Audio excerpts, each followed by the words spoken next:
When I inherited my family's 150-year-old ranch, I thought I was finally getting the peace and space I'd been craving. The land had been in my family for 5 generations. Sprawling pastures, a creek that never dried, and a stone house farmhouse built by my great-great-grandfather in the 1870s. It wasn't just property, it was history. I'd only been in town a week when I first heard the name Karen Wilcox. The locals warned me she wasn't just a neighbor. She was the self-appointed queen of the so-called Silver Creek HOA. And my ranch, despite being well outside their official map, was apparently the missing jewel she wanted under her control. I laughed it off, until one Saturday morning, the sound of engines roared down my driveway. 3 black SUVs with HOA Enforcement stenciled on the doors kicked up dust as they stopped in a tight line. Out stepped Karen in a wide-brimmed hat, clipboard in hand, 2 officers in cheap security uniforms flanking her like she was on a presidential motorcade. "You'll need to vacate," she said with a voice so smug it made my teeth clench.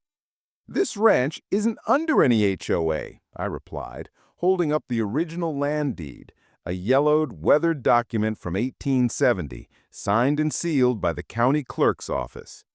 Her smirk faltered for a second, but she recovered fast. "That's irrelevant now," she snapped, signaling her men to begin inspection. That's when I made my call. 20 minutes later, 3 state heritage SUVs rolled up, followed by the county sheriff himself. I'd already notified them weeks ago about the HOA's harassment, and they were more than happy to make a visit.